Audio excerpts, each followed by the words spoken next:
I trained with the best coaches in the world and test my level on the sunny shores of Alicante. From the struggles to the triumphs, find out what I learned from a former world champion in the first episode next. Alicante, the little cousin of Valencia, blessed with amazing beaches, sunburnt tourists, and some of the best paddle clubs in the world.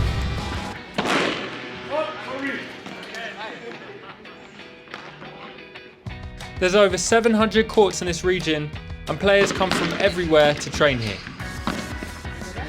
But I'm no regular tourist. I'm here to train at the academy of P2 Lozada, former world #1 in the east of the city. But first, less than 4% of you have subscribed. So if you like these videos and you want to see more, please subscribe and turn on notifications. Gracias. Hola, soy Pitu Losada, soy un jugador ya retirado, hace unos 8 o 9 años, estar 10 años vinculado a la selección española, en la que conseguí ganar 3 campeonatos del mundo. Sí, jugué con Paquito, tuvimos buenos resultados con la selección española, que quedamos campeones del mundo en 2010 en el Mundial de México, y creo que va a ser uno de los jugadores que siempre se le recordará en la historia. After arriving at the club, it was clear that I was in the presence of a master tactician.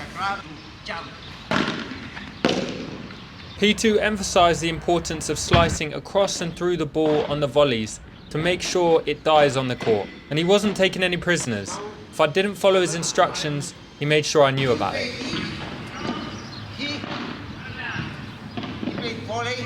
He then explained it's often useful to hit the first volley when you approach the net a little shorter, just before the service line, so your opponent can't volley or wait and hit a lob off the wall.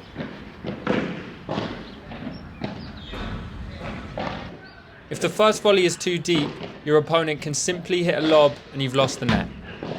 So it's really important to make sure the depth is just right.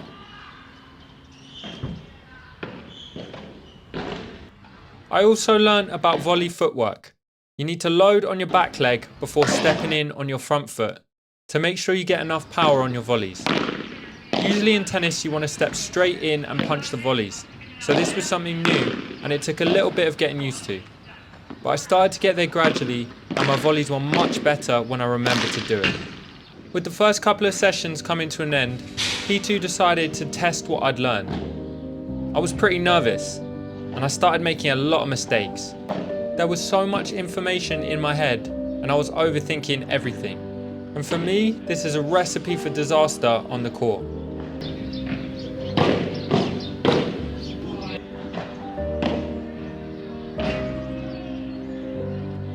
Then the lob went up.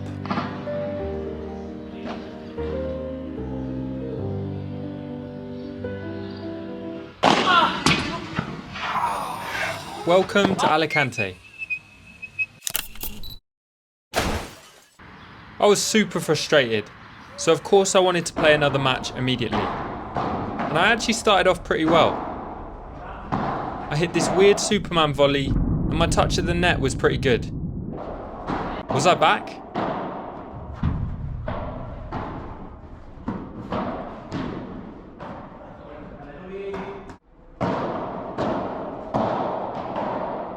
But just as I started to get my confidence up, the mistakes started happening.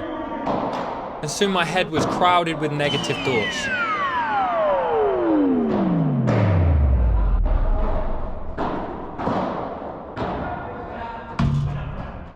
I started to hit the ball harder and harder, but my opponents were soaking up all my pace and dealing with it easily.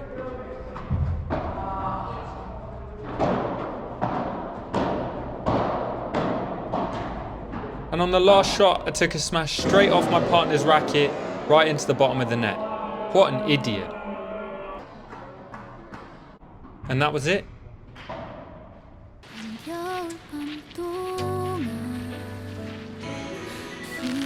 I quit my job, left home, all for this game called Padel. Maybe I was wrong. Maybe I should go back to a regular 9 to 5 in London and play tennis on the weekends.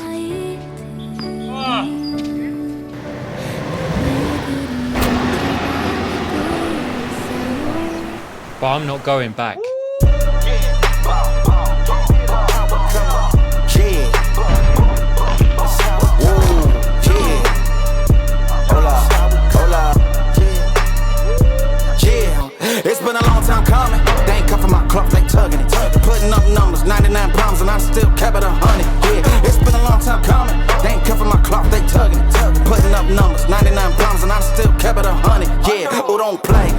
And this is my new training partner, Sim. Hello, my name is Siem van Nes. I'm from Holland. I used to play tennis when I was young and I started playing padel 2.5 years ago. Voor de Nederlandse kijkers, ik heb Louis hier ontmoet en hij padelt nu 4 maanden. En als ik nu al zie wat hij kan en hoe goed hij alles oppakt, is echt ongelooflijk. Dus ik denk dat hij heel ver gaat komen en ik hoop dat jullie hebben genoten van deze video. What I said, hè? No, you keep it like I help your YouTube channel. The first thing we focused on was one of the most important shots in the game, the lob. To hit a good lob, you need an early preparation, a stable and low base to push up through the shot, and a high finish to hit up and flat. And unfortunately, I had none of these 3 things. I was relying on my hands from tennis, and I was hitting the lob too upright. So I got to practice, and at first I wanted to hit topspin like tennis, but gradually I began to get the movement. I got a little bit lower and began to push up more as I hit the ball.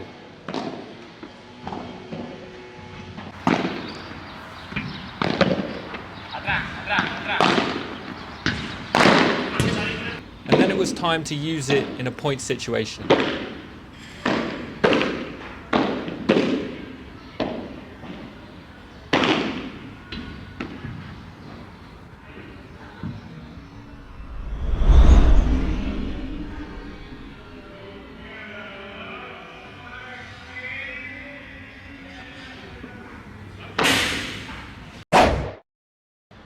P2 also taught me the flat volley. An aggressive flat drive volley that you hit usually when your opponent is pinned back against the glass by a low slice.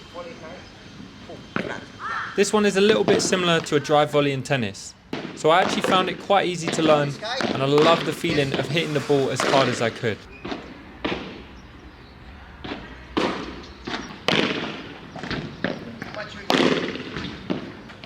So it's fair to say I've had a lot of success with this shot, both in training and in matches.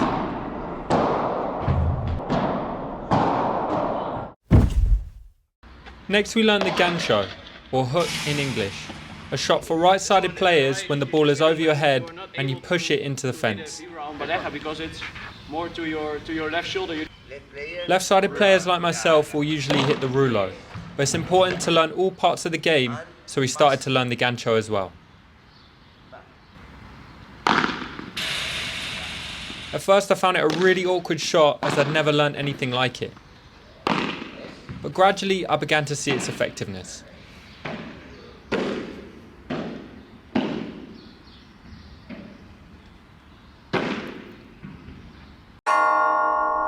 After a week of training, it was time to see the sights. But it wasn't long before I was itching to get back on the court. So I played 3 big matches to finish off my week. First I played with P2. This time playing on the right so I could be a bit more consistent and tactical. I was struggling to get into the game because Sim was hitting some unbelievable shots. Until P2 stepped up and showed us exactly why he was once champion of the world. And this allowed me to ease myself into the match, and my confidence started growing as I was hitting nice shots off the wall and some good lobs and volleys.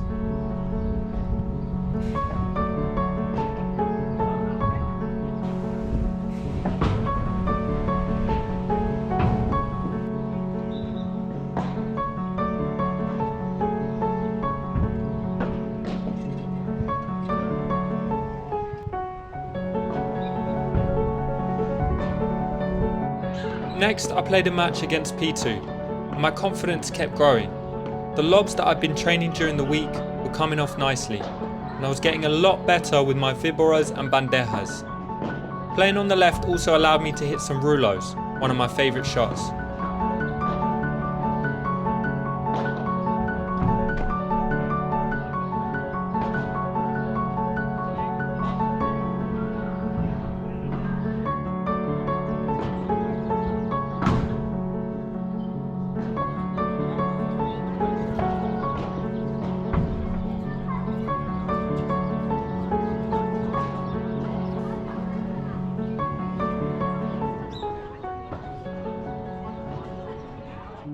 Then for my final match, I played with some Estonian players on holiday in Alicante. And I believe one of these guys was ranked in the top 15 in Estonia, so they were really solid players. And they were extremely consistent. The rallies went on for ages.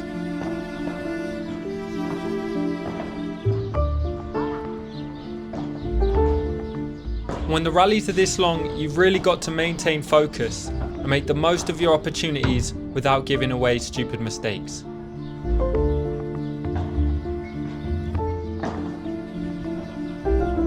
But at this point, I was more confident hitting nice shots off the wall and playing more tactically.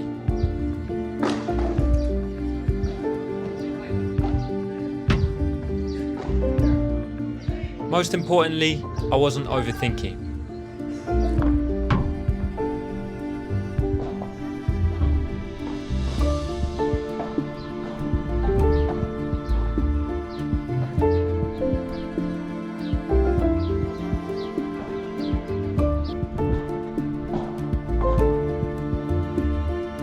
Even though I was playing much better, we unfortunately lost 2 narrow sets. But I didn't care. I was enjoying myself on the court again, and that's all that mattered. And that was the end of my time training with the legend that is Pitu Lozada. If you like these videos, remember to subscribe. Join me next week where I train with one of the most famous coaches in the world and play some tough tie breaks against the Slovenian national team. Will I be embarrassed or will I rise to the challenge? Find out next.